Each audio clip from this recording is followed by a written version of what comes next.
Would you have done something differently than President Biden during the past 4 years? There is not a thing that comes to mind. Kamala, where are the children? Kamala, where are the children? America, what if I told you that the United States federal government was running the largest child trafficking network in the history of the world? The U.S. has become the middleman in a multi-billion-dollar migrant child trafficking operation at the border. Experts have told us that these kids are being drugged with Rohypnol to prevent them from telling authorities that these are not my parents. That's why they drug these children, so that these children are able to get trafficked across the border. And that's what happens when you have these soft immigration policies that are allowing people to come in droves. Say you're a family, and we'll take your word for it. Are you ashamed for what you've done to this country? America, what if I told you that the United States Border Patrol agents would create a public-private partnership with Mexican cartels so they could traffic in unaccompanied alien children into America?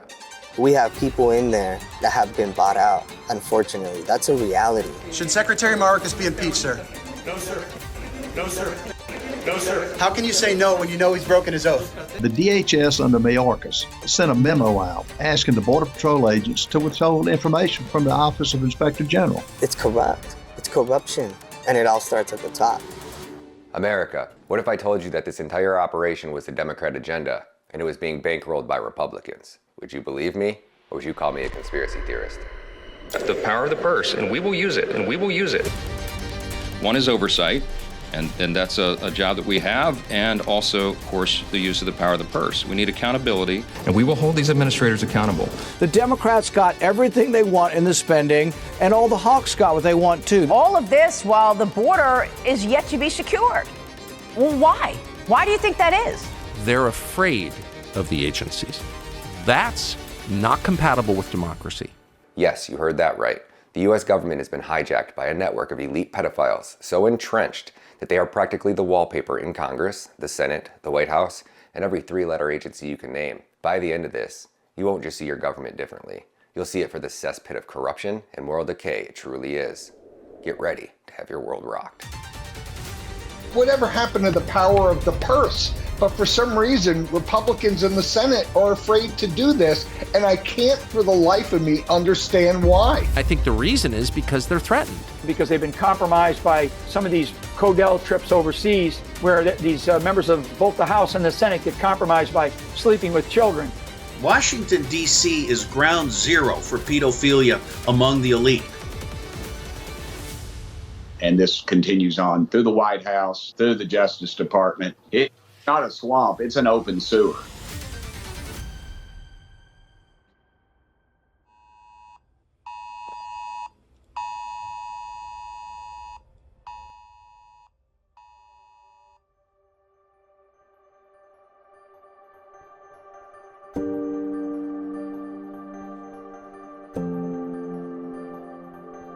Everyone in this room knows what an Amber Alert is. We all get them on our phones, right? This is when a child has been kidnapped.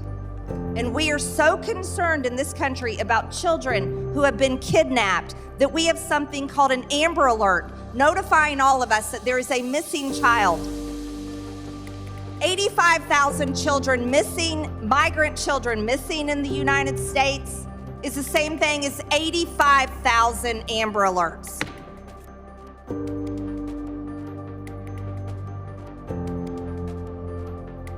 According to a new DHS report, Kamala Harris also lost more than 300,000 migrant children that she allowed to be trafficked into our country. These children are gone. Many of them are dead, and many of them are in sex rings and all sorts of things going on. It's a terrible thing, and nobody does anything about it. How many of those children have you rescued? Can Senator, you give me a number? You are conflating issues. So you can't give me a number. You haven't rescued any of these children. You haven't gotten any of them back. It doesn't sound to me like this is a priority, and I have to tell you, that's what your own agents tell me as well. Senator, I follow the rules scrupulously. What are these wristbands? I don't know what they are. You don't know what they are. These are children being sold into sex slavery, and you don't even know what they are. That is astonishing, Mr. Secretary. ¿Por qué no se despierta?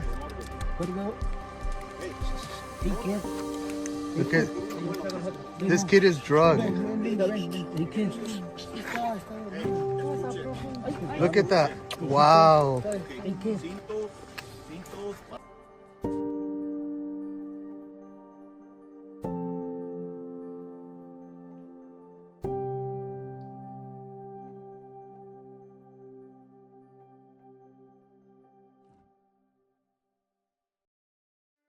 Today, I stand before you, not as an ordinary individual, but as a chosen servant. I've been sent on a divine mission.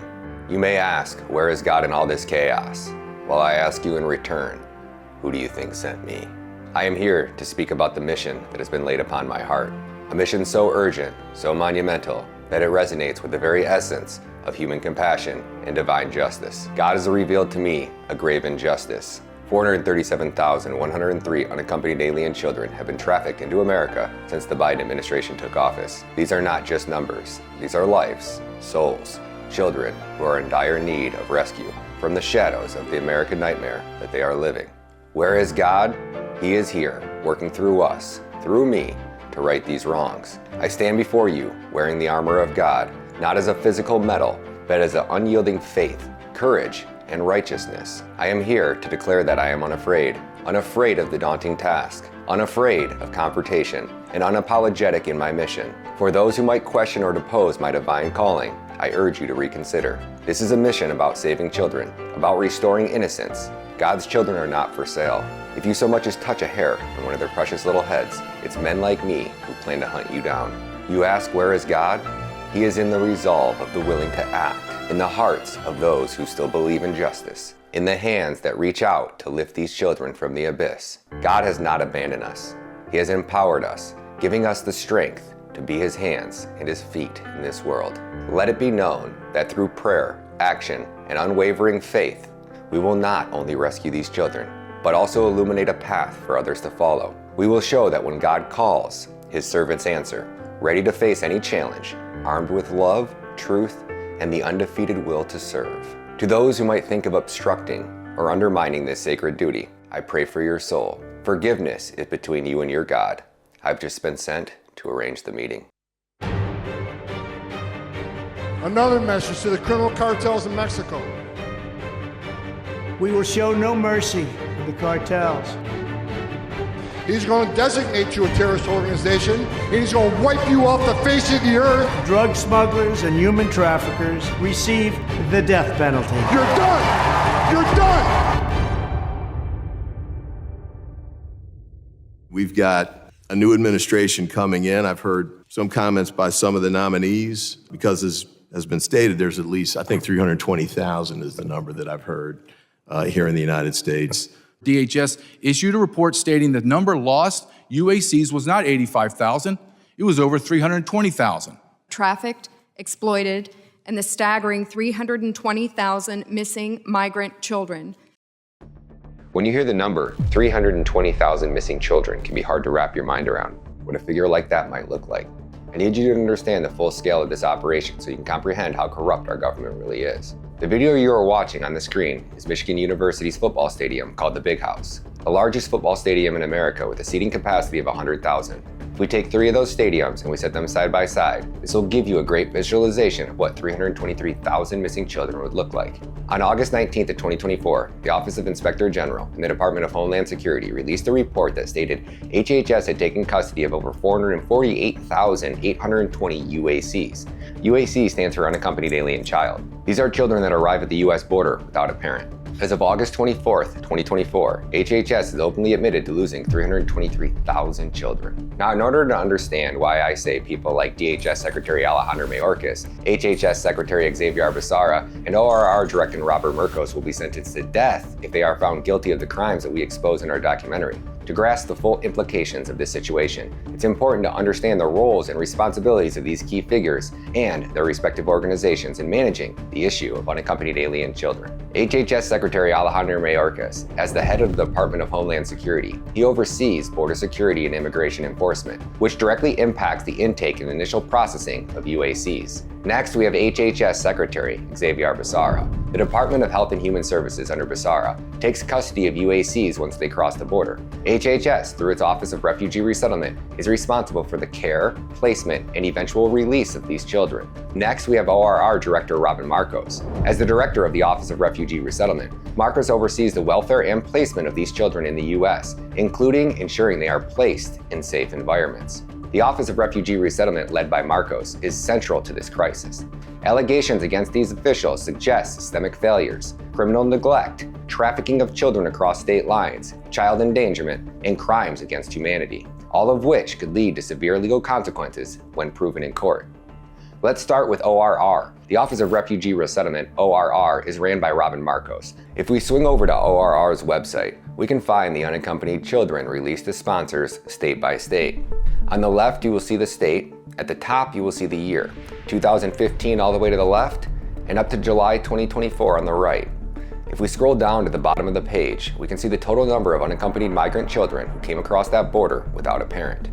The first number I have highlighted is 2020. During Trump's last year as president, only 16,837 UACs arrived at the border without a parent. Not one of those 16,837 children were released to an unvetted sponsor. Under the Trump administration, every child that arrived at the border was DNA tested. The only way a child could be released to an adult is if the parent took a DNA test. Fast forward 1 year, Biden takes office, and the numbers explode by 639%. In 2021, 107,646 UACs arrived at the southern border. In 2022, 127,447. 2023, 113,495. And last but not least, 88,515 UACs arrived at the southern border as of July 1st, 2024. Since Joe Biden took office and Kamala Harris was appointed the border czar, 437,103 migrant children ranging in age from 0 to 17 were delivered to Border Patrol agents by Mexican cartels. That's an average of 124,886 children per year that arrive at the US border in search of the American dream, only to find out that they've been sold into the American nightmare. Over a 3.5-year period, HHS is admitted to losing 323,000 migrant children. 323,000 divided by 3.5 gives us roughly 92,857 per year. Do you guys remember receiving 92,000 Amber Alerts last year? I sure don't. If we take 92,857 and we divide that by 365 days per year, you can see that on average, 252 migrant children vanish every single day. Could you imagine getting 250 Amber Alerts every day? That's 11 per hour. So I ask you, America, where the hell are the missing 323,000 children? There's more than 300,000 children. Over 300,000 children. They came through the border, they released them, and we don't know where they are. The question they don't want us asking is, where are all the missing children? What happens to these children? How can hundreds of thousands of kids go missing in the United States every year and nobody knows where they are? They just vanish? I don't think so. Kamala, where are the children? Kamala, where are the children? Now, in order to answer the question where, first let me explain how. And in order to show you how that the United States government has entered this public-private partnership with these cartels, in order to show you how HHS and DHS and Border Patrol agents have replaced the mules, the smugglers, and the cartels, I need to show you how a normal trafficking operation runs, so that way when we come back and compare them later, you can understand side by side. Now, in order to answer the question where, first let me explain how. In order to understand how these children are vanishing, we first need to start at the beginning. Plausible deniability. Plausible deniability is the ability to deny knowledge of or responsibility for actions taken by others, often to avoid blame. This is where we first uncover the public-private partnership that DHS has made with these Mexican cartels. Let's take a look at how these child trafficking networks work and how their checkpoints are structured. Number 1, you have the merchandiser or the victim. Number 2, recruiter or kidnapper. 3, smuggler. 4, cartels. 5, the country of Mexico. 6, mules. 7, child traffickers. 8, stash house. 9, buyer. And number 10, once they make it into America, they are now living the US nightmare. Now, before I can explain how this operation runs, I need you to understand a few things first. When we are discussing child trafficking, there are 3 critical phases that are very dangerous for the trafficker. Phase 1, and the least dangerous of all, is gaining possession of the child. This is the initial step, which might be the least risky, but sets the foundation for all subsequent exploitation, involving acquiring the child. Now, these methods can include kidnapping, which is forcibly taking a child against their will, coercion, which is manipulating or deceiving the child or their family into compliance, and number 3 is buying, purchasing the child from an impoverished family or directly from other traffickers. Now, phase 2 is the second most dangerous part of the journey for the child trafficker, and that is smuggling the child across the border. This is the second most perilous leg of the operation for the trafficker due to the risk of border patrols, detection by authorities, and physical challenges of moving individuals across the nation's boundaries. Phase 3, delivering the child or the merchandise to a buyer in America. This phase tops the list as the most dangerous for the trafficker. It involves navigating through local law enforcement, potential witnesses, and a complex network of distribution, all while avoiding detection in the country with extensive surveillance and legal consequences for human trafficking. Let's talk about one example of how these traffickers get these children out of third world countries. In impoverished villages of third world countries, traffickers, aka or recruiters, employ deceptive tactics to coax family members into relinquishing their children. They often masquerade around as high-end nannying agencies, promising that a child will serve the household of American celebrities, thus offering them a shot at the American dream. Unfortunately for the child, once they are under the trafficker's control, they are savagely raped and beaten into submission. These children are quickly reminded of their dire consequences of resistance or escape. The threat of cartel violence against their family back home ensures compliance. This is but one method among many that traffickers use to acquire children.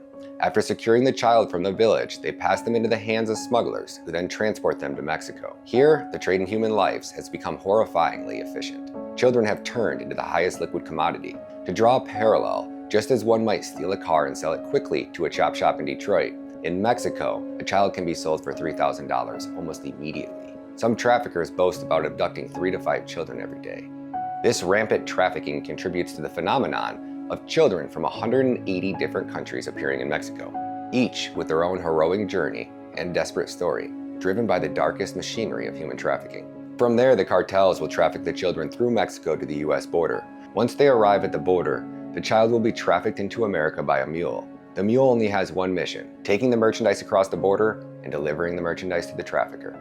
Once the trafficker has the child in the United States, he will take the child to a stash house. A child trafficking stash house refers to a location used by human traffickers where children or minors are temporarily held during the process of trafficking. Children are often kept here after being moved from one place to another, especially if there's a need to change transportation, await payment, or further instructions. Sometimes these locations are used for direct exploitation, such as forced labor or sexual exploitation. Traffickers will use these houses to maintain control over their victims, often through physical enforcement, psychological manipulation, or threats of violence.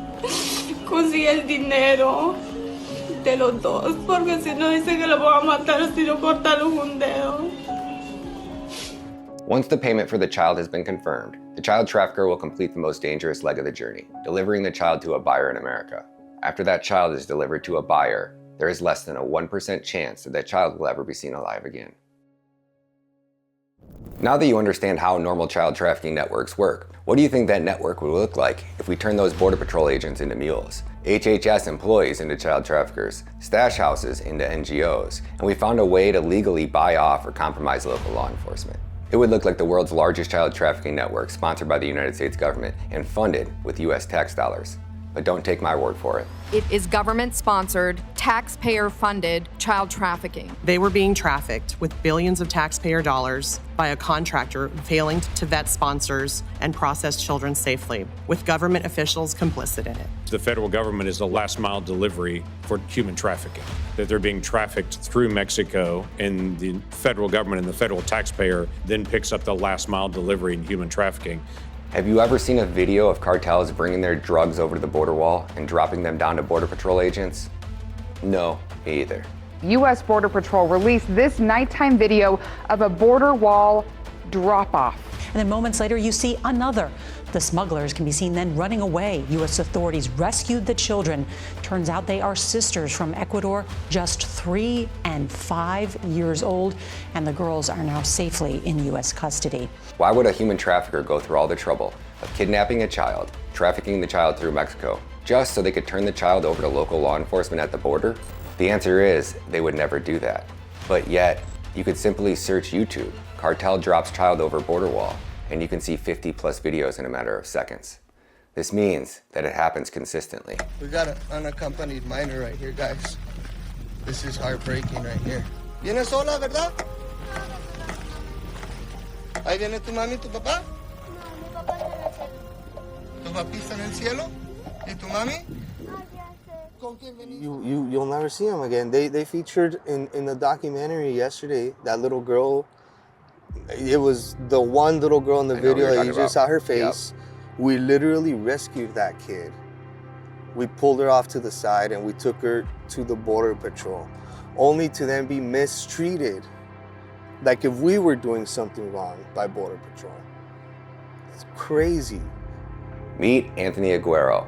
You might recognize his face from the recent James O'Keefe documentary called Line in the Sand. Or you might recognize his work that was featured in both of our documentaries, What is Treason #Trafficked and What is Treason #Invaded. Both films are available for sale at www.thisistreason.com.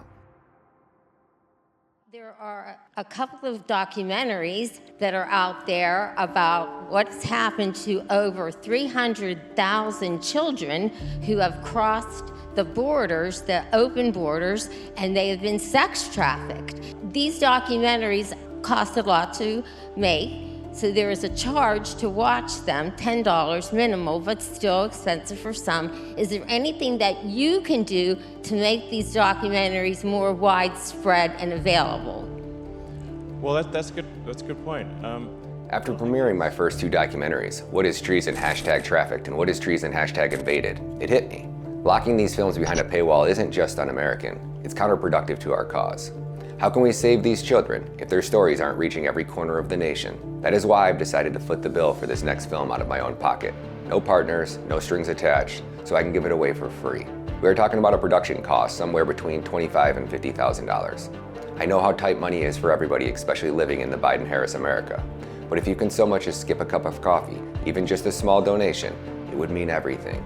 Every dollar you chip in will be plowed right back into producing my next documentary.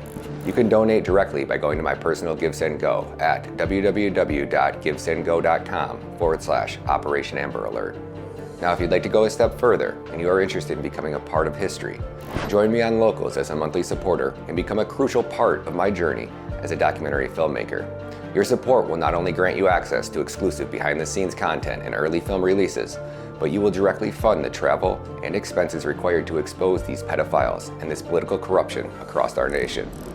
Let's uncover the truth together. Sign up today and be a beacon for change in the world of documentary filmmaking. Look, they're sedated. They are sedated. Look at them.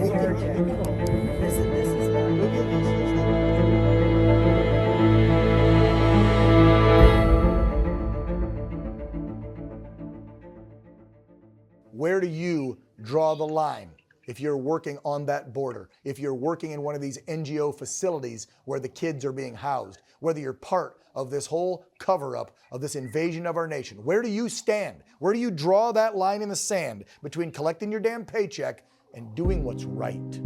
To me right now, it's the kids, man. I've never seen the situation over the kids like I've seen it these last 4 years. It's just gruesome. And it's just turned me into, it's just woken up a different side of me, especially that I have kids and I'm seeing them. And then I go back to the border and I see these kids and it's like, shit, bro, like. Well, explain that. How did that interaction go down? We arrived with the child and I remember being a smart ass back with the guy. I told him, I'm sorry to cuss. I said, I'm fucking doing your job. The least you could do is be fucking nice, appreciative. It's on footage. He was pissed off that we were like, hey, get back. I'm like, dude, she's a little girl, bro. Like, she looked like she was 10. Tiny. You guys were walking up and basically delivering somebody. The Border Patrol agents weren't getting out, like you just said. They were mad at you for rescuing a child. And then we gotta also think, there's children that have been through the border multiple times. There's kids that literally get recycled. They come across the border and they get in with the trafficker because they didn't complain. They just, yes, my dad, my uncle, caretaker, Poof. That guy has already gamed the system. He's in the US. Miguelito goes back to their side of the border and does the whole trajectory all over again because there's no DNA testing being done. And even though they might do the retina in their eyes, there's nothing stopping them from, hey, this is not your kid. They can't stop them. They continue to process. Where in good faith do you as an agent continue just to do this? When do you say, I can't deal with this anymore? How can you continue to do that? It's just a job. Are you not capable of doing anything else other than process and traffic children? You're literally an extension to the trafficking machine. You're the processing line. You're known as the Uber patrol to the cartel. They use you as an extension. You work as hard as the cartel wants you to work. You're on their dime. You're on their call. When they call you, you're there. When they need your ass to go pick these people up, you're there. You don't get a pass anymore. We know what's going on. So you're either, what side of history do you want to be on? 250 children every day are delivered to a pedophile or a sex trafficker.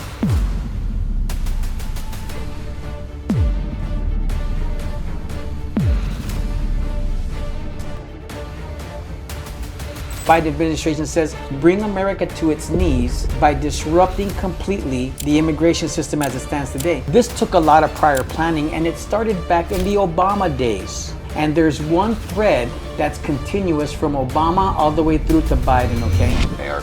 Alejandro Mayorkas. The man has been training for decades. He knew how to surgically tear apart our immigration system. We used to have 23,000 Border Patrol agents to handle the entirety of the southern border. We're down to under 15,000. And we can't keep up with attrition, retirements, or people just quitting because they just can't handle what they're seeing anymore.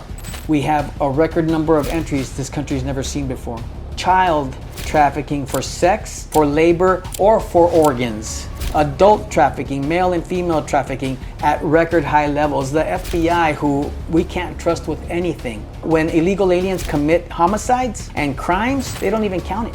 And this network has been going on this entire time.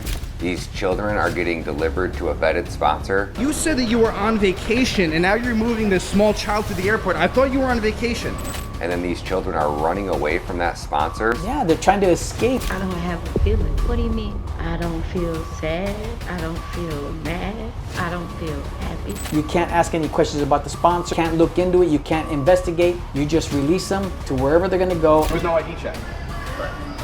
Why weren't there ID checks? If I was going to go here, and that's where our responsibility ends. They're using WhatsApp and they're texting somebody that's supposed to be the sponsor, and the sponsor is submitting them identification. It's overwhelmingly obvious that that ID is fake, and they're being told that their job is not to investigate. Smuggling humans has become more lucrative than smuggling drugs. You can sell a drug once, you can sell a human 5-6 times for decades. They had started with 2 Airbus 320s or 360s, I forget what model is, but they're about 350 million. Today, 4 years later, they have 17. Their company's worth billions of dollars now. And pilots have said that they have taken the same migrant back home 14 times. Couldn't get any worse. Our government has now taken over the most 2 dangerous legs of the journey for the child trafficker, and they've turned our government into the largest child trafficking network that the world has ever seen. A child comes to their custody, and that sweet, innocent child sees a man in a green uniform, and that is the last authority figure that they see before they're delivered into the American nightmare. And these children are chained in basements,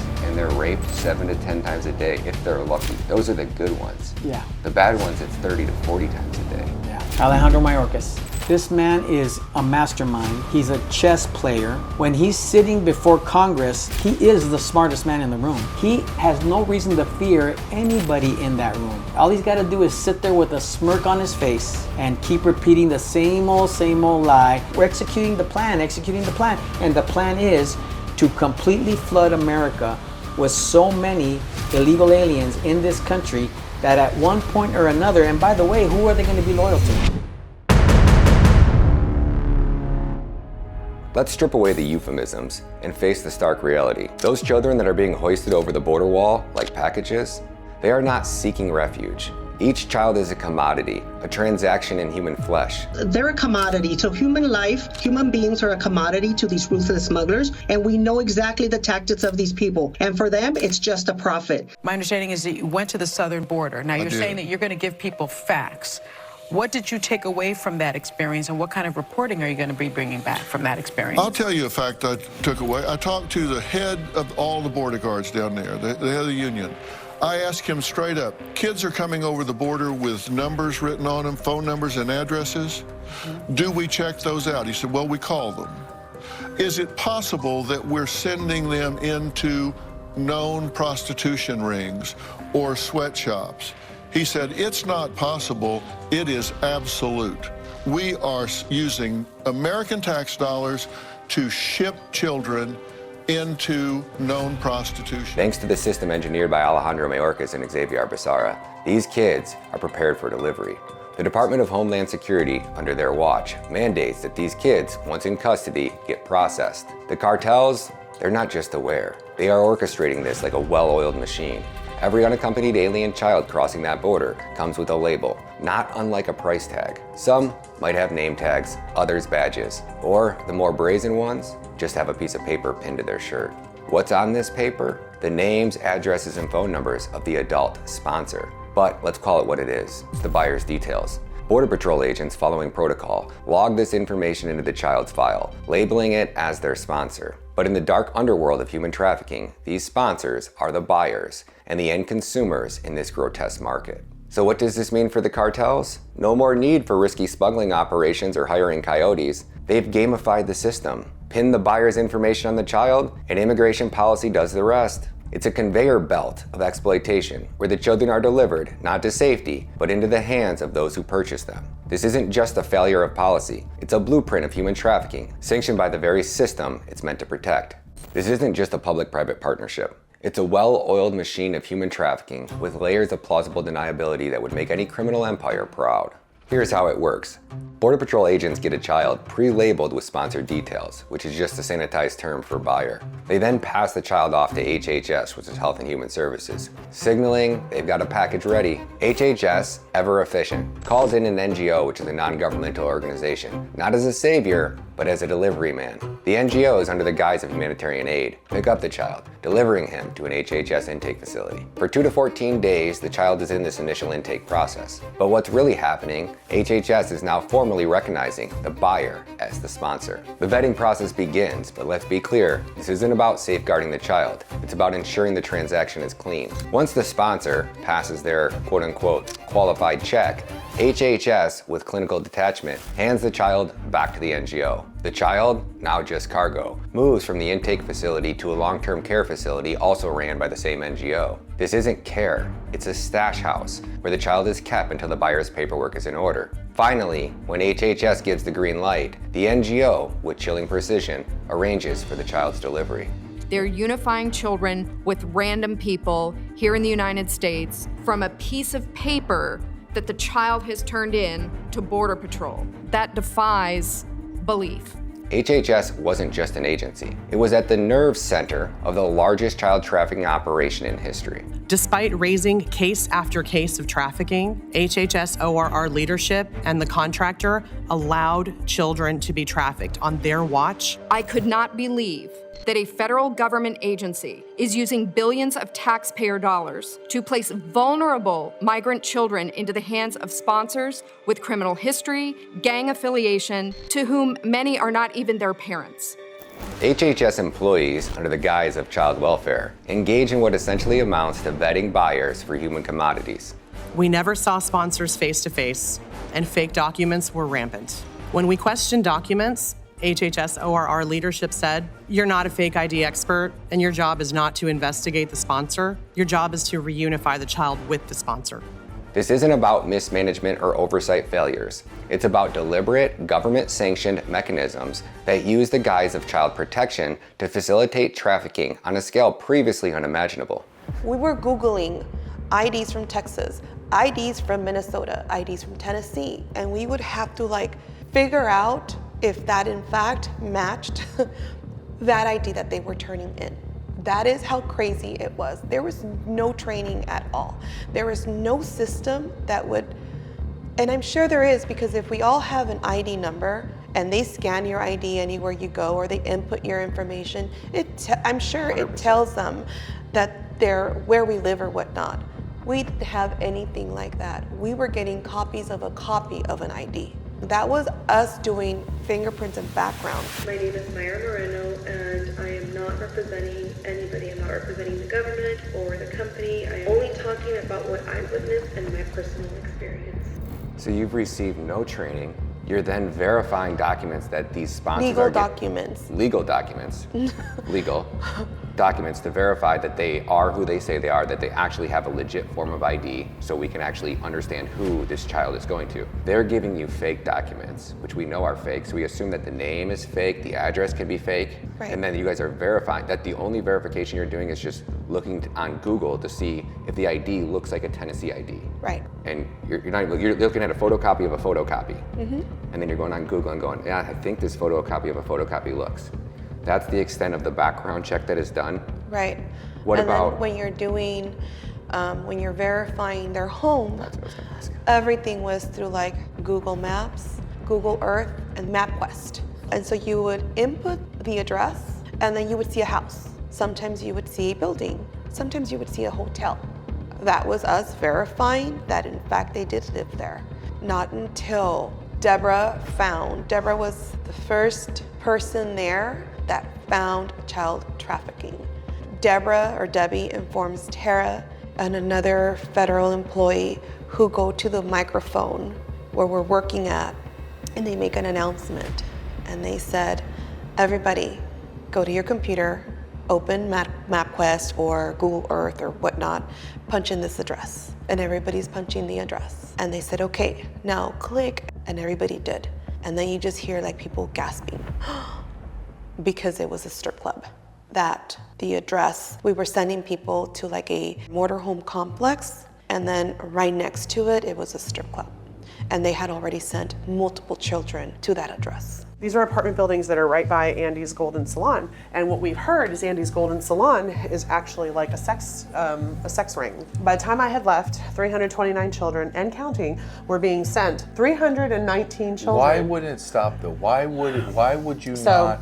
Meet Deborah White, HHS whistleblower. She was originally stationed at the Pomona Fairgrounds, one of the initial child migrant intake centers. She was thrust into the heart of this operation, giving access to multiple databases. Deborah didn't just stumble upon discrepancies, she uncovered the systemic nature of this trafficking network. When I presented this case and I said, we have 329 children that have been sent to either 6111 Gulf Freeway or 6113, they basically said, Deborah, what you're showing us here is like speculation. And I'm like, well, 329 kids, I don't think that's speculation, like that's fact, it's in the portal. They said, well, you know, ethnic groups, you know, kind of gather together. So a lot of times, like, I'm like, it's not physically possible to house, okay, a garden apartment has like what, maybe 12 units? I was like, you can't house 329 kids in 24 units, right? Because it's two buildings, 6113, 6111, right? I'm at a location of 3600 Telephone Road and Betty Street. You're looking at a location here where we have reports of unaccompanied alien children have been sent to this location over the last 3 years.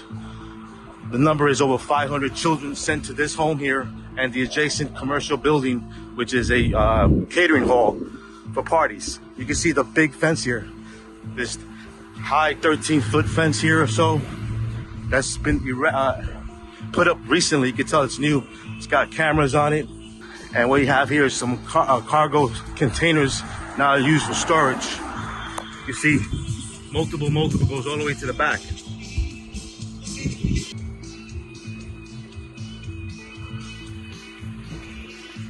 These children have also been sent to this apartment complex here, reportedly Gateway House Apartments. There are more migrants out there. There are Victory Apartments as well. And this whole apartments go all the way down to the end of the street. So I did my due diligence. I would do aerial views, I would do front views. That's how I caught many cases that were going to dilapidated houses. They look condemned, like boarded up, no windows or boarded up. In this case, this has a facility right next door that is basically a no window facility, okay? So Andy's Golden Reception Hall is known for potentially sex trafficking, that kind of thing. But it's not been shut down. People know about it, but it's not been shut down. And we were sending kids. When Deborah, armed with damning evidence, laid out how 329 children were funneled into these addresses, her supervisor's response? Speculation. As if proximity and sheer numbers were just a coincidence. Now let's crunch the numbers from apartments.com on Gatehouse apartments, which were built in 1971. Here's the math. Total, they only have 50 units. 10 units are one-bedroom pads, each with a tight 684 square feet. 30 units, 2 bedrooms, and 10 units have 3 bedrooms. That's 100 rooms in total. To call Deborah's detailed report speculation is absurd. We are talking about cramming 7 kids into every single apartment. This isn't speculation. It's a glaring red flag of a systemic child trafficking right under our noses, dismissed by just the wave of a hand, as if the truth doesn't matter. But the story gets worse. One of those quote-unquote children that got delivered to that address was a 40-year-old woman posing as a 17-year-old child. This is a 17-year-old. Oh, dear God. This is a 17-year-old. How does that get through? And if that That's what I said. How did it get through? How many 26-year-olds get through? Right, exactly. Exactly. Tons and tons exactly. and tons, because they know. Yeah. Just us, we had Oh my God. 43. We had 43 age redeterminations, which means they gave us fraudulent birth certificates. This wasn't just happening at one facility. It was the modus operandi at HHS intake centers nationwide. At Pomona Fairgrounds, Deborah dealt with 43 age redetermination cases before she left. Adults posing as children to gamify the system with audacious deceit. This is where we cross the line from negligence to outright criminal intent, from child welfare to child trafficking. What types of documentation were you guys being told to accept? Like, this person's coming from Guatemala, so he probably doesn't have a US birth certificate or a US passport or a passport at all. Their country passport. Oh, they don't have an ID. Okay, whatever from their country. So now I was revising documentation that was not from the United States. I mean, I grew up here. I'm familiar with our paper, our IDs and all that stuff. Now I had to revise documentation from other countries that honestly, it was like, what is this? Wait, so you just said any document, so it could be a birth certificate from another country? Yes. No photo on that? There's no photo in birth certificates. So you were being ordered, say that was signed off on by a higher up saying that we'll accept this type of document? Mm-hmm. And you're releasing a child to an unknown adult male. This could be a 49-year-old male that's, let's say he's black, and you could be releasing a 3-year-old Chinese girl to somebody that's obviously a different race, and the only document you have could be a birth certificate from Africa? Yeah, or even a notarized letter, which... A notarized letter? Which is like, I don't know the notary. I mean, over here, I know in America, we have our regulations with notarized documents and stuff. And even like that, sometimes there's issues, right? Now you're dealing with notarized. I can get you anything from notarized other for 50 countries bucks. that, exactly. My best friend she's certified. Anytime I need anything notarized, yeah, I got it, 50 bucks. Doesn't matter what it is. Yeah. So you're handing a child over to somebody that's just giving you some type of notarized piece of paper from some notary, and these notaries didn't even have to be a United States notary, or they did? No. This is insanity. I mean, there's so many crimes being committed by our own government. It's not laughable because it's children, but like you're telling me these stories and I'm just like, I laughed a minute ago, like it's so unbelievable that this is happening. You can't even describe it to anybody. Myra, Catherine, and Deborah were handed fake IDs by the so-called sponsors. When they raised alarms, the response? Dismissal, as if the concerns were trivial. You were checking, you were doing your job, and if you were taking a long time releasing that child, you would get in trouble. They would yell at you. What's taking you so long? You're not doing your job. They would use fear tactics, shaming tactics, If you would start questioning, hey, this doesn't look right, this is clearly abuse or whatnot, they would fire you on the spot for talking back or just trying to protect the child. We have 3 federal whistleblowers, Deborah White among them, who have laid bare this scheme before Congress. They documented evidence, like the HHS Field Program Specialist, Adriana Lynch, who knew that these IDs were fraudulent, yet did nothing. Deborah confirmed it herself with the embassy, only to be punished by Lynch for overstepping. So like when I called the consulate to verify some documents, I got reprimanded. Adriana Lynch comes over to me and she says, "You're never to call the consulate again. I heard that you called the consulate. That is my job. You are never to call them again." So I got in trouble.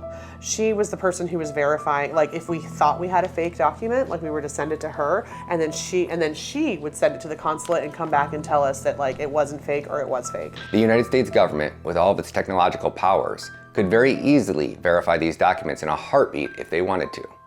But it doesn't.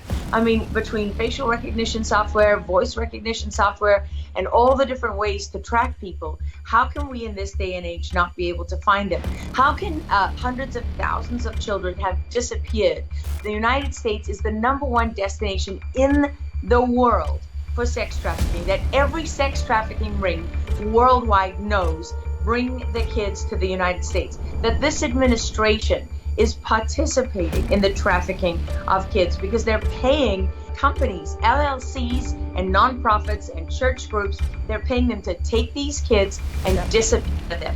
We have on a manifest here that this child is going to a place that we've already identified as trafficking. You know, I need to make sure that you understand. And they're like, "Tara, you do understand that we only get sued if we keep kids in care too long."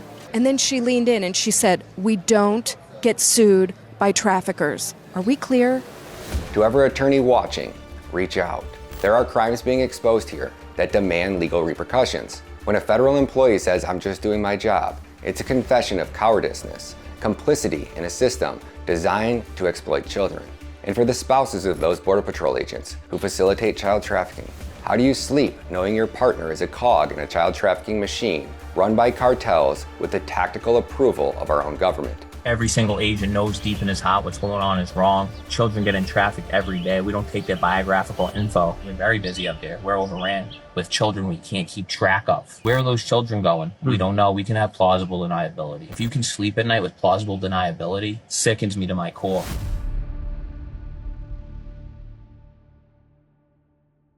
At HHS, we follow the law. Employers and companies should do the same. HHS is proud to do our part in the critical work to care for unaccompanied children. We have a dedicated team of professionals at ORR who oversee their care and placement with vetted sponsors. I hold our team and the entire department to the highest standard to ensure we are delivering on our mission to provide care that is in the child's best interest.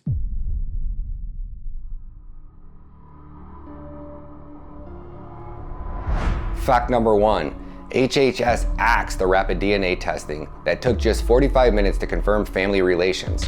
They said it takes up too much time. Oh. You know how long it takes? 45 minutes. And you can confirm if this child is related to this adult or not. 45 minutes. A measure that effectively prevented child trafficking. Under Trump, these tests revealed that 40% of the adults crossing with kids were not related. Let's put this in perspective. When I was ICE director under President Trump, we did Operation Matador, gang enforcement operation on Long Island. We arrested just short of 500 gang members, most of them MS-13. 42% of them entered the country as a family unit. So the family units there's some valid family units that come across that border, I get it, but a lot of the family units aren't even family units. Under the Trump administration, we did DNA testing. What's the first thing the Biden administration did? Killed DNA. We don't know how many families are actually families. So children are being trafficked. Fact number 2, HHS engineered a database trifecta designed to stymie proper vetting of sponsors. Deborah, through sheer determination, cross-referencing these databases, uncovered the delivery of 329 children to one complex. Her reward? A dismissive pat on the back, followed by revoked database access for all, ensuring that the system obfuscation continued. This is why kids were handed over to men living at strip clubs. HHS ORR and Cherokee Federal, the prime contractor, created a quote-unquote strike team to remove children faster, ignoring warnings that came from case managers that children were being trafficked. As a certified project manager and contracting official, I could have ensured that the contract terms and conditions were upheld, but my offers for help were repeatedly rejected. Fact 3. Case managers at HHS were using Google like fortune tellers, vetting undocumented sponsors with zero training, speed over accuracy, question too much or work too slowly, and you'll find yourself escorted out by security during shift change. A spectacle of intimidation to keep the workforce in line and silent. It's not like they did it very privately. They would come with security and they would tell you, get your things, you're leaving, you're fired. Don't make a scene because it's not gonna look good on you. Out of the blue, you're working and you're doing your job, and then you see security coming with this other person, and they pretty much escort you out of the facility, and that's very humiliating. Fact number 4. When supervisors were alerted to men with fake IDs applying to sponsor, they didn't fix the system, they weaponized it. Caseworkers who tried to verify IDs were punished or shown the door in humiliating fashions. There are good people that are working on these sites and working at HHS, but they're terrified to come forward. They have seen examples made of people that come forward. So this is a department that is rotten from the top. To the core. And again, the question is, how far down does it go before you just get to the people who just want to keep their heads down and are terrified of, the snakehead at the top? Fact 5. Those 323,000 missing children, HHS didn't lose them. They're delivered to the address designated by cartels, a system so efficient it turns children into parcels, dispatched to whatever nefarious fate awaits them. Now they find them in forced labor. I guarantee there's some in child pornography movies now. These children are a captive victim population with no access to law enforcement or knowledge of their rights. They are extorted, abused, neglected. This isn't just gross negligence, it's deliberate, government-sanctioned child trafficking mechanisms designed to exploit the most vulnerable under the guise of care. When you make the promises this administration's made that you can cross the border, you won't be detained, we'll give you a work authorization, and guess what, ICE can't arrest you because you sit here illegally. When you make those type of promises, the most vulnerable people in the world are going to put themselves in the hands of these cartels to be smuggled across the border. This administration's policies are dumb. They're killing record number of Americans. They've killed a record number of migrants. And God help us, thousands of these children are in very bad situations right now. And someday it's going to come out. And we need to hold these people responsible. Amen. Amen. We are talking about a level of evil that most of us can't wrap our head around. To build out a military-style child trafficking operation at this scale, it would require compromised government officials at every level. Timelines matter. I want you to pay attention to which 3-letter government agencies created this military-style child trafficking network. And I want to walk you through the 289 executive orders that Joe Biden had signed in his first year in office. On January 20th of 2021, President Biden issued 93 executive orders, obliterating every immigration policy ever created by the Trump administration. On January 20th of 2021, President Biden issued Executive Order, further entrenching the unlawful Deferred Action of Childhood Arrival program, also known as DACA. With his actions, President Biden directed the Secretary of Homeland Security, Alejandro Mayorkas, in collusion with the Attorney General Merrick Garland, to preserve and fortify DACA, signaling to illegal alien children that his administration supports amnesty and that illegal aliens need not fear coming to the U.S. or worry about immigration enforcement. February 6th of 2021, Secretary of State Anthony Blinken suspended and began to terminate procedures for the Trump administration's asylum cooperative agreement with El Salvador, Guatemala, and Honduras. These agreements ensured that aliens seeking asylum could do so in countries closer to their home country and in other countries other than the United States. Now pay attention to this date, America. On March 30th of 2021, a couple months into this administration, every member of Congress could see the writing on the walls. So on March 30th of 2021, the Office of Refugee Resettlement, ORR, took drastic action to expand detention space to house unaccompanied alien children in so-called influx care facilities, often used in unlicensed facilities that lack child welfare or experience. In March, April, and May of 2021, ORR expanded capacity to house another 23,849, including 10,000 at Fort Bliss. DHS was also holding children for a longer period than allowed by law, which is 30 to 40 days. And because the flow of these UACs across the border outpaced Health and Human Services' ability to vet adults who care for the children. When I say that this is by design, this is what I mean. So now here we are on March 31st of 2021. We have laws in place and policies in place to protect the children. There were so many children coming in that the policies that we had to protect them were getting in the way. because of the volume of children that were coming across in the last 4 years. And a part of that, HHS and DHS joint statement of termination of this agreement, and this is from March of 2021, my brothers and sisters. This was a policy decision to step away from the strict means by which these children were monitored and controlled. And what it was replaced with was this sponsor care agreement. There's nothing to this. It's 3.5 pages, 2 pages of nothing that the criminal networks can easily take advantage of. So on March 31st of 2021, the Department of Health and Human Services, HHS, Office of Refugee Resettlement, ORR, issued guidance rolling back requirements for background checks on adults in the households of UACs. So what that means is, prior to March 31st of 2021, every person that lived in a household had to have a background check. Because they couldn't complete all of those background checks in time to make sure that the child was safe, they intentionally removed them. This is criminal America. Do you think our military played a role, America? On April 30th of 2021, the Biden administration canceled further wall construction, which is being led by the Department of Defense. June 16th, 2021, Attorney General Merrick Garland rescinds the Trump-era decisions in matter of AB 1 and AB 2, thereby expanding asylum eligibility to include gender and domestic relationships as central social groups, reverting to policy under matter ARCG. October 29th, 2021, DHS Secretary Alejandro Mayorkas terminated the Migrant Protection Protocols, known as the MPP, or Remain in Mexico. November 29th, 2021, the Biden administration formally created a program that included alternative to detention, plus parole, resulting in the catch and release for hundreds of thousands of aliens into the U.S. interior after they were encountered at the border. 338,000 aliens were released in fiscal year 2022 alone under this program. Now, this next part I want to be crystal clear. This is a Democrat agenda. It's being bankrolled by Republicans. I want to show you the timeline on how the Democrats put this agenda in place, and then it was Republicans who took control of the House on January 20th of 2023. Since then, they have had the power of the purse. Since then, they have had all of the evidence they needed to use their oversight powers to shut this down. Do you remember when Republicans told us, the power of the purse, and we will use it.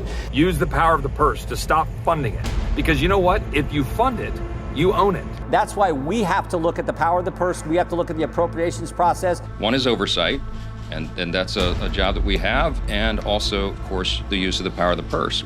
We will use the power of the purse and the power of the subpoena to get the job done.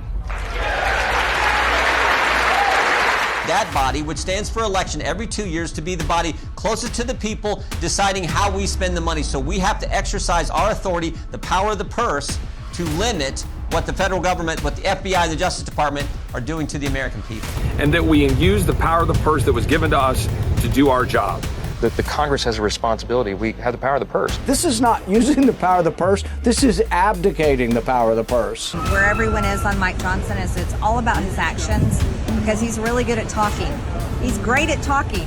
He's not good at acting. The power of the purse, and we will use it, and we will use it. We should recognize the power of the purse. They, in a word, hold the purse.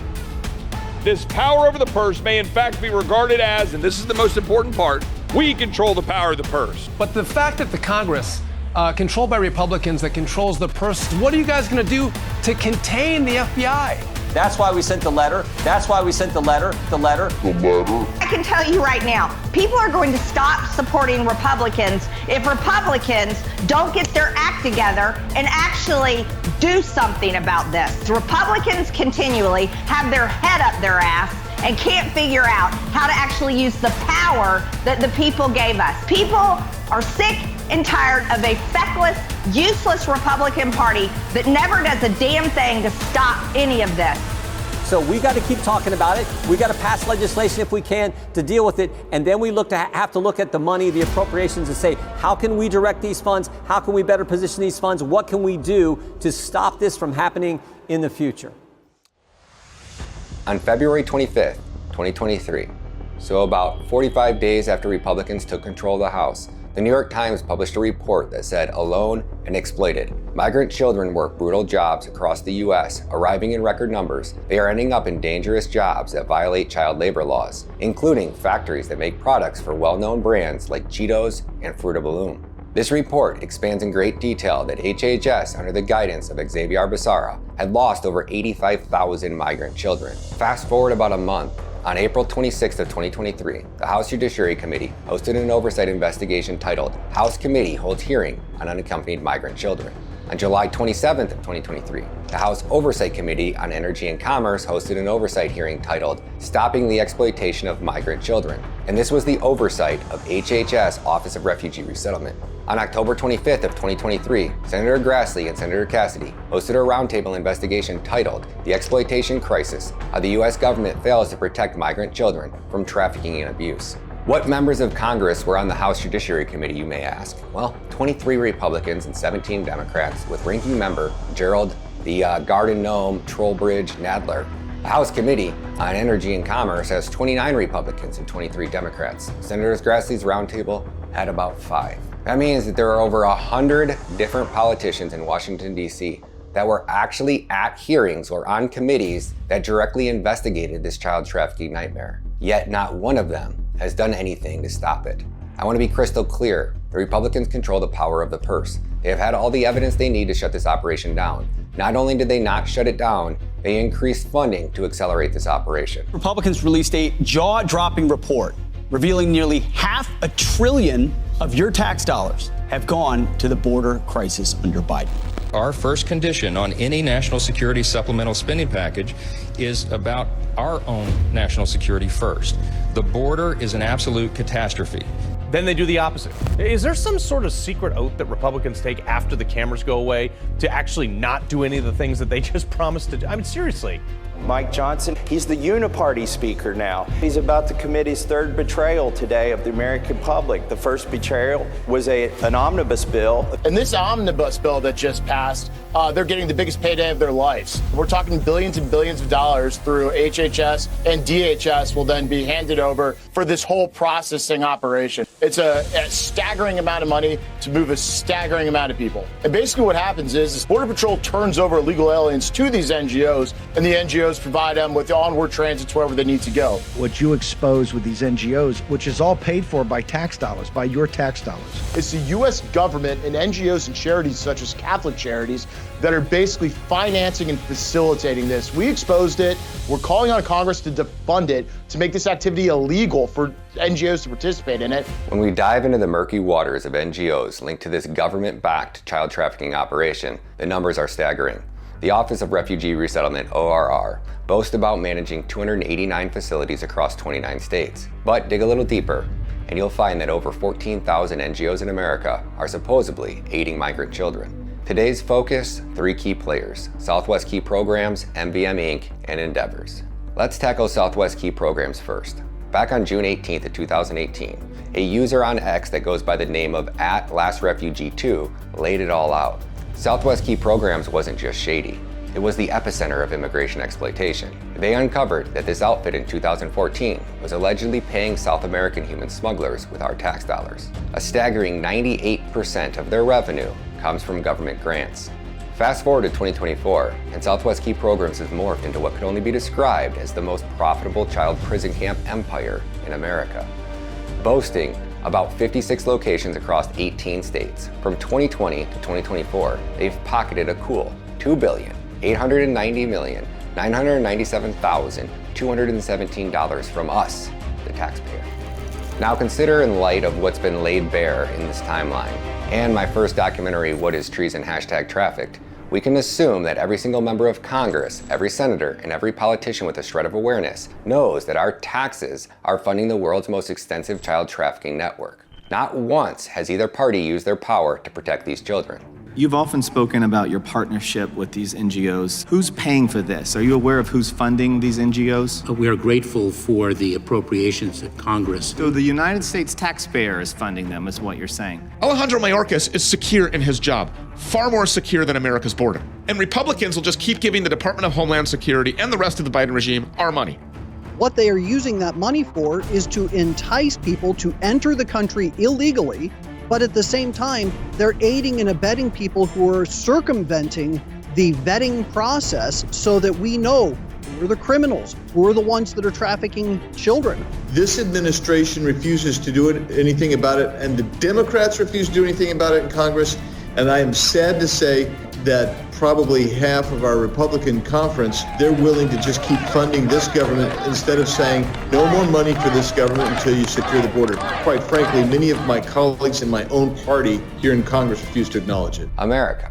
What if I told you that in addition to appropriations, Congress has oversight roles over federal agencies? Congress carries out this function by holding hearings, and they conduct oversight of agency enforcement operations, functions, and policies. Congress may pass a law that directs an agency to take action on a certain subject and set a schedule for the agency to follow it in issuing rules. More often, an agency surveys its area of legal responsibility and then decides which issues or goals have priorities for rulemaking. Congress can overturn executive orders by passing legislation that immediately defunds them. Hey America, did you know that Congress has the ability to overturn executive orders by passing legislation that invalidates them? Congress can also refuse to fund executive orders or policy measures they contain. That means that on January 20th of 2023, when Speaker McCarthy became Speaker of the House, Republicans had the ability to overturn every single executive order that Joe Biden put into place. But they didn't.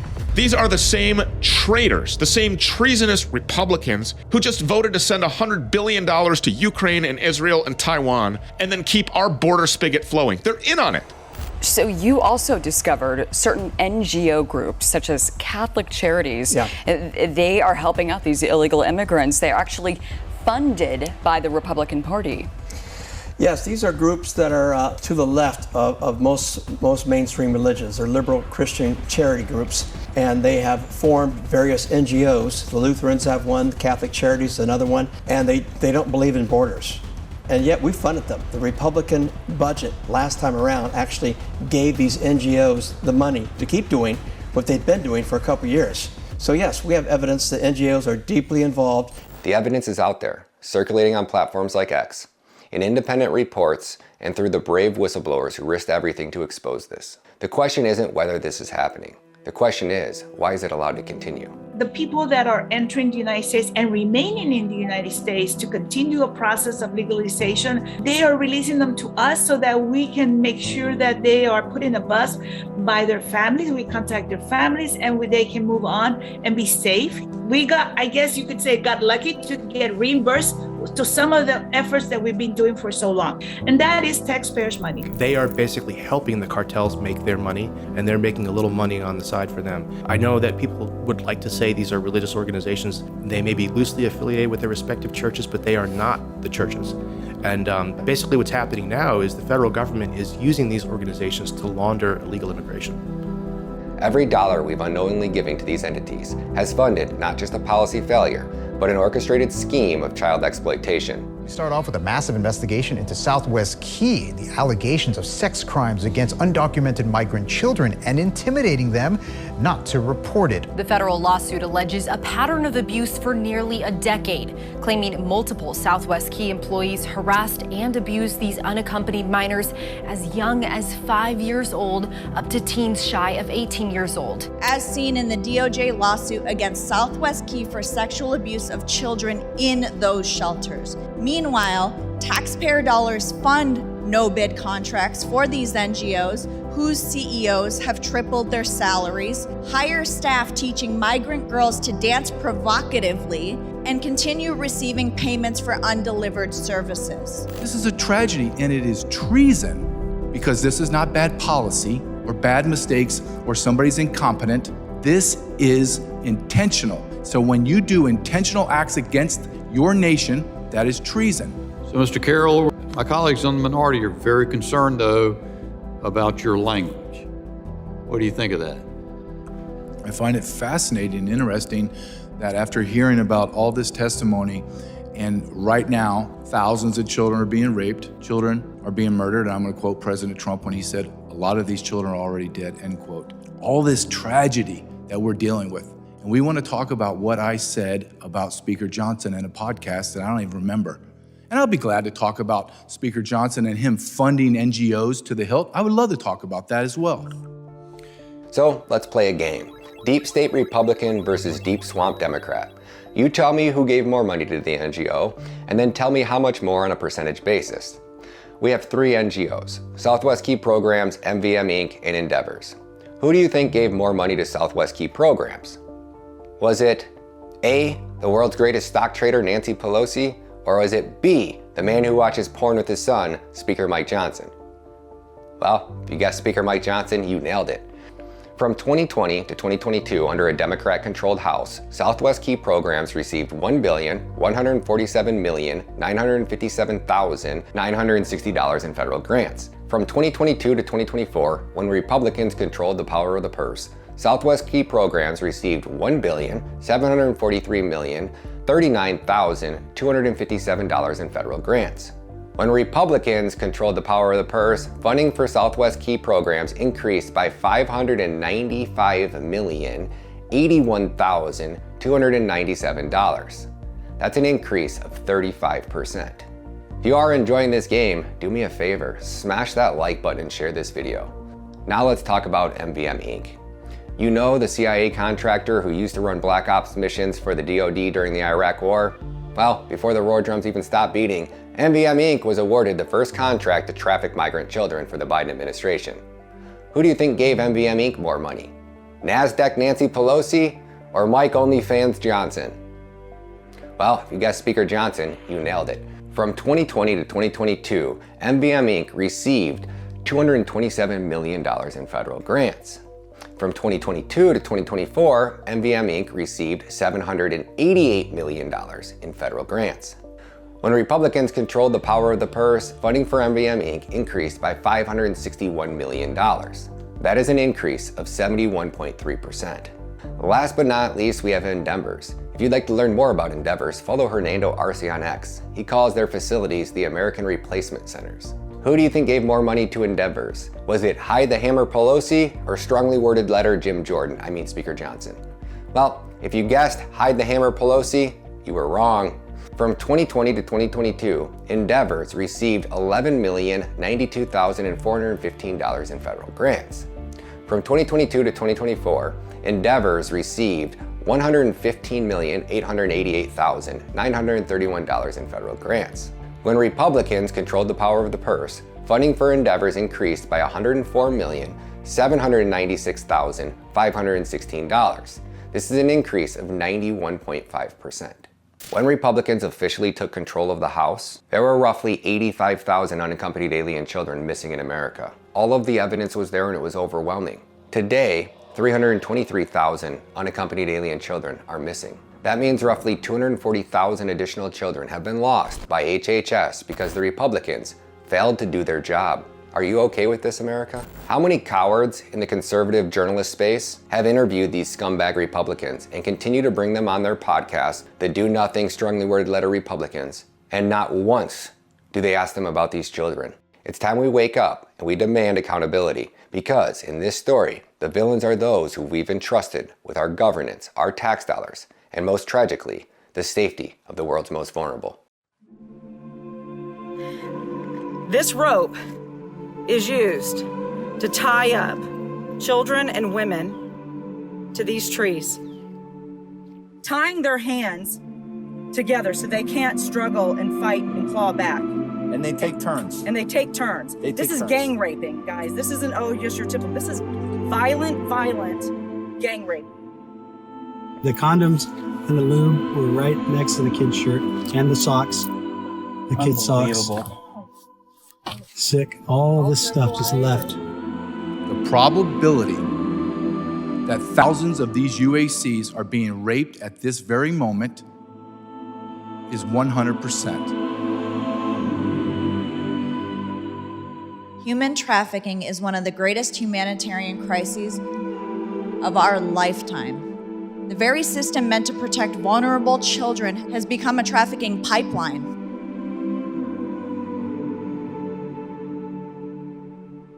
Children, boys and girls are being sold for sex. Cases of migrant children as young as 8 with sexually transmitted diseases. 8 years old.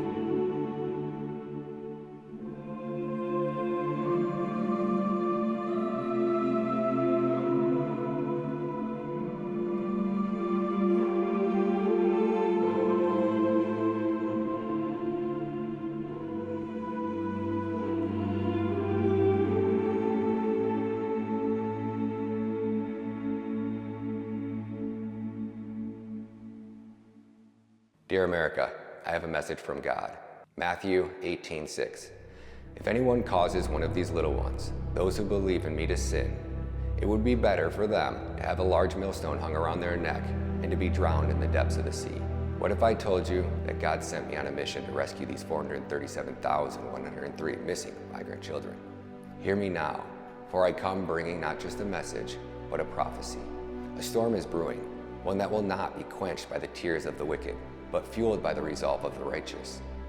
To the predators, the pedophiles, the soulless who prey on the innocent, heed this warning. Your time in the shadows is diminishing. The light of justice is piercing through, and men of valor, men with the fire of righteousness in their veins, are stepping forth. You have hidden, you have schemed, believing yourself unseen. But know this, every whisper of your vile acts, every hidden corner where you thought you could conduct your depravity, will be flushed into the open. I stand before you, not as a man, but as a herald of a new age, clad in the armor of God, which is not merely a metaphor, but a reality of unyielding resolve. I, and those like me, fear no man, no threat, no shadow. We will never bend a knee to tyranny, to a vice, or to corruption of the soul. This is more than just a call to arms, it's a divine mission. A mission to expose, to dismantle, to eradicate the darkness that festers in the hearts of those who would harm the defenseless. There is no corner of this earth, no depth of the web, no sanctuary of the night where you will find refuge. We are coming with the tenacity of warriors and the compassion of saints. We will hunt you down, not just for vengeance, but for the protection of the innocent, for the future where children laugh without fear and women walk without dread. Predators, pedophiles, hear me well. Your days are numbered. Be prepared to face the wrath of those who have taken up the mantle of justice, for we are on a divine mission, unyielding, relentless, and we will not stop until justice is served. You've preyed on the innocent, the helpless. Now it's you who will feel the fear. There will be nowhere to run, nowhere to hide. Your names, your faces, and every ounce of your pathetic existence will be exposed. We are God's army, and we are coming for you. May God's justice be done on earth as it is in heaven. Amen. I don't know if you noticed, but her braces are donated by friends of mine too. Really? You're making no one leaves here without a beautiful smile. Ah. Yeah. Ladies and gentlemen, I stand before you not just to share a story, but to ignite a spark of compassion, a flame of action in each of our hearts. I want to talk about men like Bob McDonnell, an American patriot whose heart beats for humanity beyond borders. Bob McDonnell, a man whose life's mission has led him to the streets of El Salvador, not for personal gains, but to combat one of the darkest trades on earth, human trafficking. In my travels across this vast country, investigating the grim realities of child trafficking, I have witnessed the despair and the hope, the darkness and the light. Amidst the many organizations I've encountered, there is one that stands out, a beacon of true safety and rehabilitation, Mikasa Kids, led by Bob McDonnell. His organization, The House of Life, is not just about rescue, it's about transformation. Bob's mission goes way beyond rescue. He provides a sanctuary for those who have suffered the unimaginable. Women and children who are not only trafficked, but often violated by those who they should have trusted the most, their family and relatives. These survivors, all of whom have become pregnant through such heinous acts, find not just temporary shelter at Bob's facility, but a home where they can nurture and raise their children. The transformations I witnessed in these young mothers and these children is nothing short of miraculous. The joy and happiness on the faces of these children, who knew nothing but fear and pain, is a testament to the healing power of the love and security provided by Bob's organization. Knowing where these children came from versus where they are after spending just 1 year under Bob's care, it's a fucking miracle. What this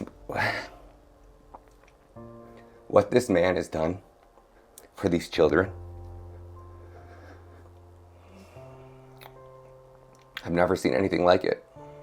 If you guys could just skip 1 cup of coffee, this is where you send your money.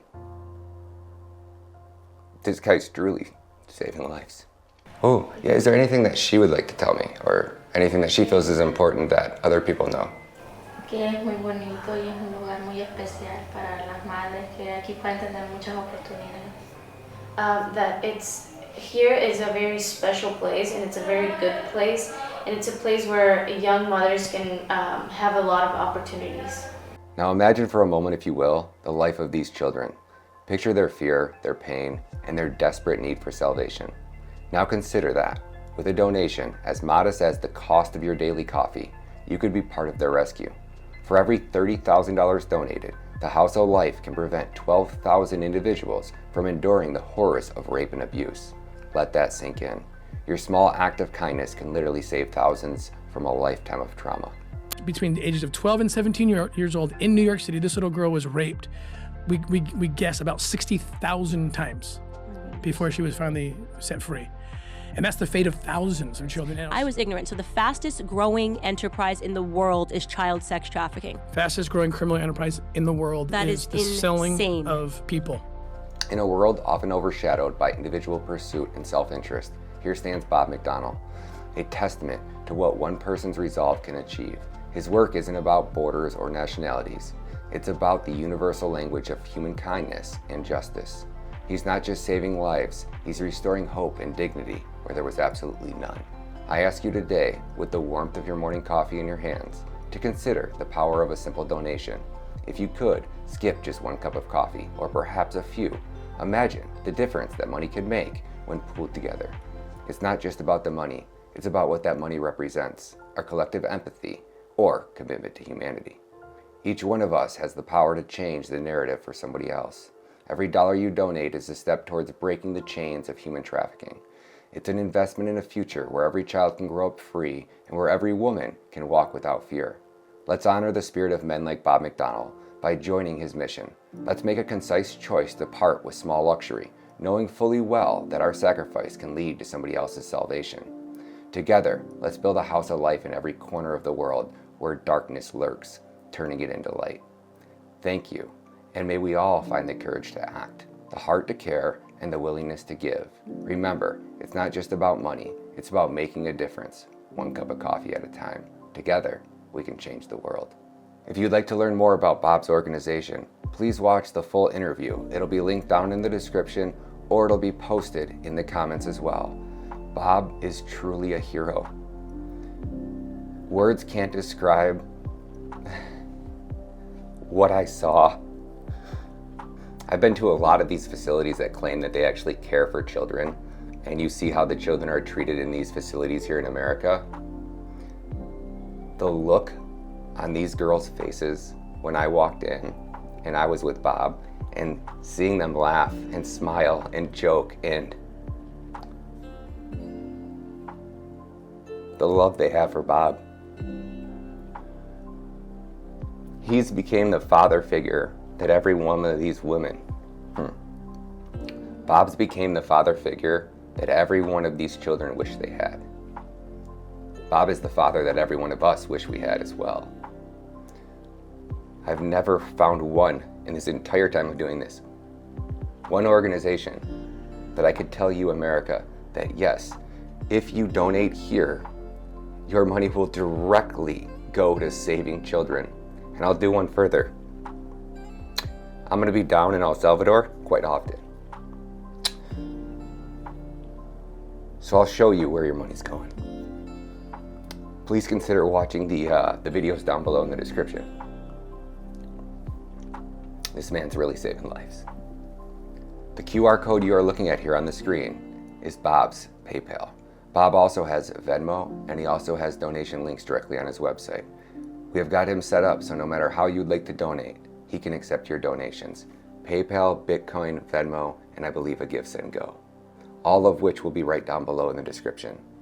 $5, guys. This isn't America. Bob doesn't need hundreds of thousands or millions of dollars. He needs $30,000 to bring in another 6 girls off the street. He already has the girls waiting. He just needs to secure the funding. I promised him that we would do it. So help me.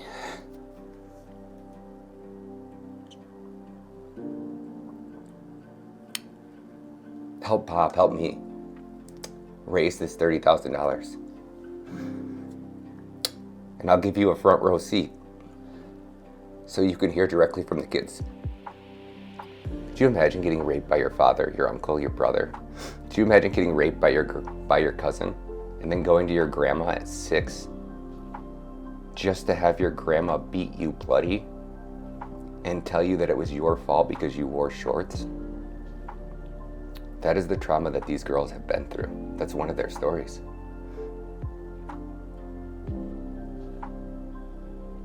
And the joy that I've seen on these girls' faces, I'll show you. God bless you guys. Are you ready to stand for justice and all the values that define our nation? On our website, thisistreason.com, we have a petition for the implementation of the death penalty for child rape in all 50 states. We are on a mission to gather 10 million signatures from American patriots just like you and deliver them to President Donald J. Trump. Let's send a message to the pedophiles in Washington, D.C. Demand that the federal government ensures the death penalty is implemented across all 50 states for any adult over the age of 21 who rapes a minor child who's under the age of 17. Make your voices heard. Your signature on this petition will be a direct message to President Donald Trump, advocating for decisive action. The time to act is now, America. Your signature could be the one that tips the scale. Join us, make a difference, and let's show our commitment to upholding the law. Sign the petition today at thisistreason.com.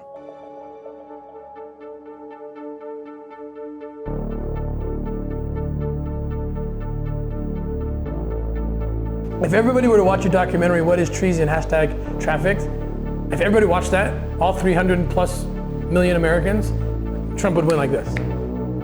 I don't know why it's not the #1 issue. Every time I come back from an operation, I'm just like incensed when I read the news, like what made the headlines. The headlines every day should be, millions of kids are enslaved and the United States is driving the market with their policies. So I would encourage more to come out, more to whistleblow. I would encourage them to be as loud as they can. I know there's the Hatch Act and there's certain things they can't do, you know, as public officials, but we need a change in administration. We need somebody like Donald Trump who understands what's going on and will put an end to this. Will the Trump administration commit to finding these children? I haven't been asked that question, but the answer is yes. It's a simple answer. A lot of people have wondered, how is this going to work? You know Tom Homan, you said we did the greatest job in the history of the border. Every president I've worked for said they're going to secure the border. President Trump actually did it.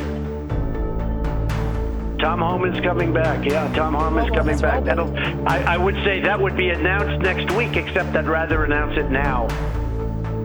We got over 300,000 missing children. Over 500,000 children have been trafficked into the United States. This administration released them to unvetted sponsors, and they can't find 300,000. When President Trump's president again, we will go rescue these children and save them. I asked Donald Trump in my interview with him, would you locate these children? Will you promise to find the children that the Biden administration has lost? And he told me straight up, that's easy. We need to save these children.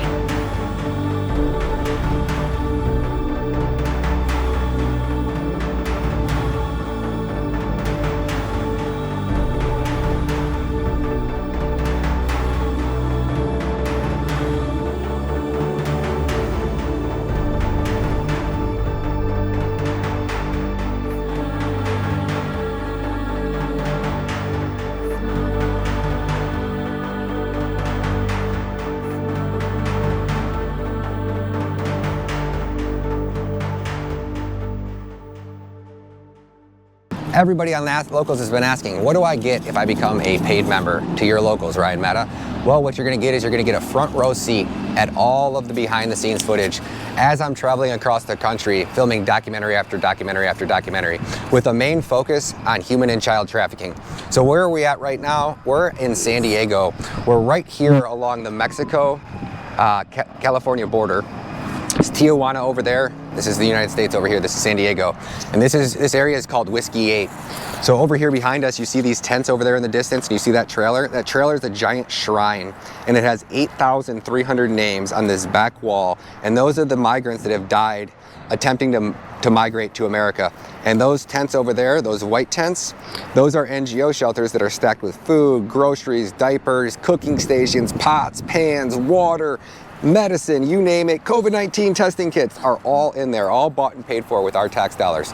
So we're down here with Audra Morgan. She goes by Eye of the Storm SD. She's an absolute hero, a legend, and a patriot. This is Tijuana over here. What's really unique about this spot of the border is you got the double border wall. So across there is Tijuana. You can see we have an 18-foot to a 30-foot border wall, depending on where it's at. And then on this side, we have an 18-foot border wall with 3 rows of Constantino razor wire. And what's really unique about this is they're starting to use cement poles. So I assume that's because the cartels have been cutting through the border wall. If it's steel, it's just easy. With any saw blade, you can just chop right through it, easily weld it back together. Now these cement pillars are drastically different. So it looks like we either have steel or aluminum on the inside, and then these pillars are wrapped in concrete, which is really unique. So this is the kind of stuff that you guys are gonna get over here on Locals. You guys are gonna get a behind the scenes look at exactly everything that goes into travel, all of the work that we go, setting up equipment, the behind the scenes look. You guys are gonna get that all over here on Locals for $4.99. So I just despise sponsors. I don't want Ryan Matta anything to ever be brought to you by Pfizer or Moderna or Big Pharma or Big Business or Big Corporation or let alone Big Government. So in order to keep this operation up and running and to continue to scale it at the rate that I want to scale it, where you guys have a never-ending supply of content coming in order to do that, you have to have a team of people working for you. I have to have several editors. I have 4 editors right now. 4. One documentary is $20,000 just to edit it. One full documentary edited with just one editor. And that's only a 30-day documentary. That's not including if this gentleman has to work for 6 months editing one film. So they can drastically ratchet up. But let's say the very cheapest we could do it, and that's if I edit it a lot, is $10,000. If I have an editor edit all of it, at the very least it's $20,000. So that is just to pay the editor. Not to count the flights. So when me and JJ filmed our documentary, we took 13 trips. 13 trips all across America. That's 2 flights, and every flight when you're flying now is at the very least $500, if not upwards of $900 to $1,000, just for one flight. And a lot of these times we'll get a whistleblower or a source that'll contact us last minute and be like, hey, I can do this interview on this date, and it's a week out, and now your ticket's $1,200. So all of those things add up. We got flights. Every time I fly in, you see this rental car, and no, I didn't upgrade to the GM Arcadia model, right? Because I travel so much, they upgraded me for free. So I have to pay for the standard price of a car, and I got like the next level up in their SUVs. So every time I travel, I'm always at the absolute bare minimum. Now, when I'm doing interviews and I'm renting an Airbnb, I have to have enough room to set up. So a lot of the 1-bedroom apartments, they just don't cut it. So you pretty much always have to rent, at the very least, a 2-bedroom house or a house that has an open dining room. You can't just go and do one of the, 1-room rentals where you just get a room, because I have to bring people over, I have to interview, I have to set up my lights, I have to build out a studio inside these facilities. So when you guys are watching these videos and you guys are getting the behind the scenes look, you guys will fully understand how much work and money and time and resources go into this. Just the travel, what me and JJ spent, I think, was $63,000, and that was just out of what the money that I brought out of my own pocket. It's expensive to be out here. People that produce content on this level, they have teams, they have editors, they have a personal assistant, they have managers. We're doing it out here by ourselves, baby, and we're always going to be brought to you right here just by you guys. God bless you guys, and hopefully you guys enjoy this content. Drop those comments, share it, tell your friends. Our goal is to get 1,000 $5 a month supporters. If we can get 1,000 $5 a month supporters, we can take this to the next level. If we can get 2,000, we can start to build a team. If we can get 3,000, which will be about $15,000 a month, we can blow the roof off of this thing. That means giveaways, that means special meet and greets, that means events, that means so much more to make this feel like it's a team effort, because that's what we are. We're Team America, baby. We're Team Freedom. We're Team God Bless the USA. We're Team Donald Trump 2024. Let's get this man back in the White House. Let's rescue these women and children. God bless you. God bless America. We out. Peace.